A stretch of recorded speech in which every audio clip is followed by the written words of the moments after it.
Qingyi's banner is coming to an end, and I've been playing her since her banner started, and I kind of want to give you my thoughts on is she worth pulling, and more specifically, is she worth investing into long term, because I do know a lot of individuals will usually tend to invest into a character via Constellations or Cinemas in this game, and the weapon. First and foremost, for comparison, I will be comparing Qingyi to the other 5-star stunner counterparts, i.e. Koleda and Lycan. My Qingyi here is Mindscape 1, Cinema 1, and W Engine. So she is C1 R1 or C1 M1 in this case. Or C1 W1? It depends. Overall, this is her build. Investment-wise, she is a little bit more similar to my Koleda than she is my Nekomata, but hey. Now, I want to get this out the way first and foremost. I don't believe Qingyi is going to surpass Lycan in any context. I think Lycan provides better buffs for iced-focused teams. I do think Qingyi has her own niche. First and foremost, she is the most flexible stunner we have as of right now, off the strict basis that she only needs an attack character. And 9 times out of 10, you have an attack character. Now, if you are going for Anomaly DPS teams, then you are in a weird slot because she doesn't gain this benefit from a character of the same element. So you can't use somebody like Grace with her. You do need to use somebody like Julian. But if you have someone like Seth or Jane Doe, then yes, she's going to be really well with them. But otherwise, she's losing out on that additional bit of attack, which means she's losing out on a little bit of damage. If you're going for Cinemas, her Cinema 1 gives her more damage, crit rate, and def down. But I want you to keep in mind, this def down doesn't really hold that much value. Think about it like in HSR. Defense down or defense ignore gets better the more of it you have. 15 down isn't that much if you don't have any other way of reducing that defense. It's nice, but it's not the same as ignoring it. Her C2, more days damage. More days equals more stun. More stun equals more damage. Simple. Beyond that, everything else you can skip up, and maybe I'd say go C1 or C2 and then wait for a rerun for C5 and beyond. Her W engine is extremely nice. Team damage bonus to 20%. This is good, but I want you to keep in mind that if you lose the 50-50 on the W engine banner, you have a guarantee for it, but unless you are pulling for the W engine for a specific character in the future, it's not that worthwhile.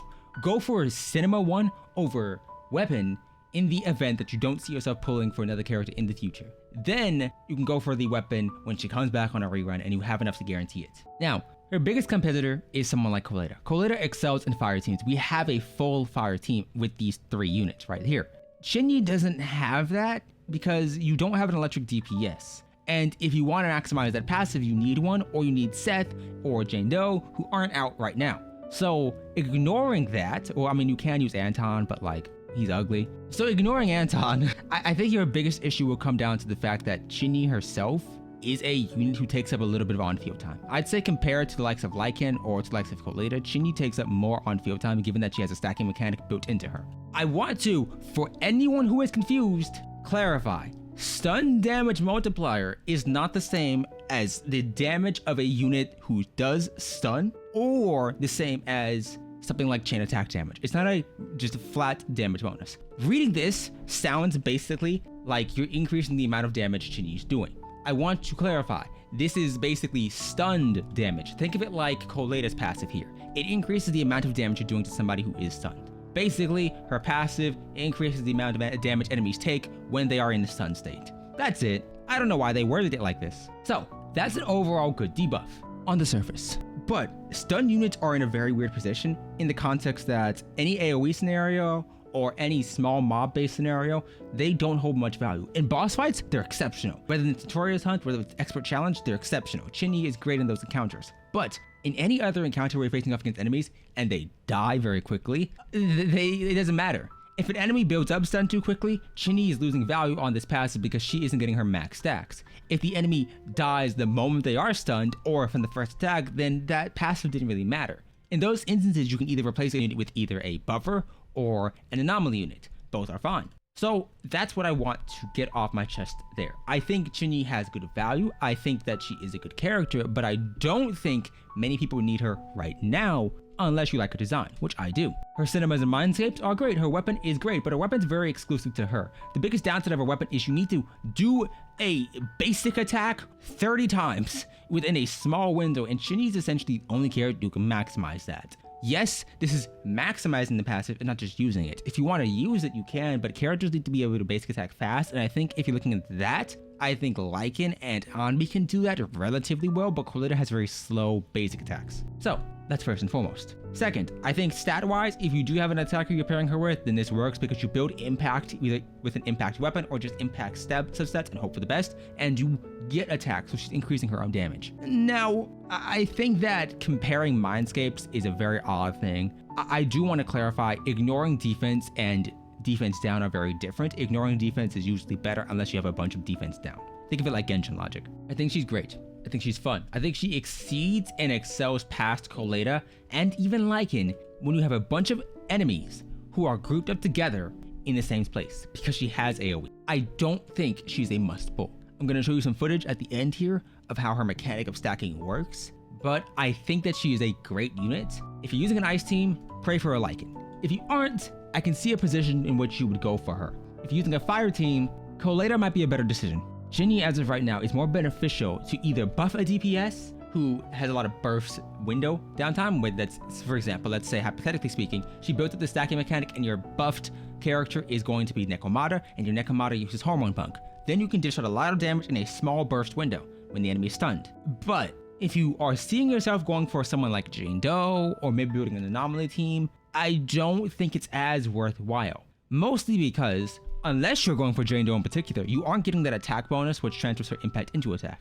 Second, in an odd case scenario, I really think that stunners don't have as big of a place in those scenarios strictly because Anomaly units take up a lot of on-field time, Qingyi takes up a lot of on-field time, and your DPSs take up a lot of on-field time. So you really have to decide in which position does a team need Qingyi. She's not as fast and as quick swap available as Koleda and as Lycan or as Anby. I think she requires more on-field time. And I do think that's a breaking point for a lot of individuals. As of right now, since I've gotten her, she out-damages my Nekomata in the team that she's in. This is strictly because she needs so much on-field time in comparison to the stunner who I was used to using, Koleda. I'm not saying she's bad. I'm just saying that she's a different style of play that a lot of individuals might not be used to. If your DPS has a timer within their do engines or within their artifacts, for instance 8 seconds, 6 seconds, whatever, then you may want to consider that before you swap in a Qingyi. Qingyi isn't going to be assisting you in building up your physical anomaly, in building up your fire anomaly, in building up your ice anomaly, so she is at a downside there. She's also a buffer in a weird context. I think that her core skill is a good buff, but if you really want her to actually buff up your team, you need her do engine for that 20% team damage bonus. Otherwise, a case can be made for just ignoring it. Her Mindscape 1 is very useful, but increases her own damage more, crit rate, and 15 def down. Mindscape 2 is more daze damage. I'd say that Mindscape 1 and 2 are the most worthwhile over her because her W engine is that weapon banner, and unless you plan on going for a weapon in the future, it's not worth it if you lose. Overall, I'd say a great character. I'd say in most teams she's on par with Lycan, unless it's an ice team, in which case Lycan will excel. I think she requires enough on-field time that you have to really consider, does your DPS do a lot of burst damage or do they do a lot of on-field damage? If you're going for Jane Doe or an Anomaly character, she's not worth it. If you're going for a standardized DPS like Nekomata, maybe Julian, I can see her being good. Tell me your thoughts down below, tell me your opinions, and here's some footage of her gameplay. Either way, I'll see you next time. So first and foremost, Qingyi requires that entire bottom bar beneath her health to be built up. This allows you to use her charged attack, which will take up more on-field time and allow you to swap out. Now, this does build up a lot of stun meter, and it is very useful. However, I want to clarify that you need to spend a fair amount of on-field time to even stack it up. Now, is this bad? No. And you can build it up more with her EX skill as well. But I do think it's important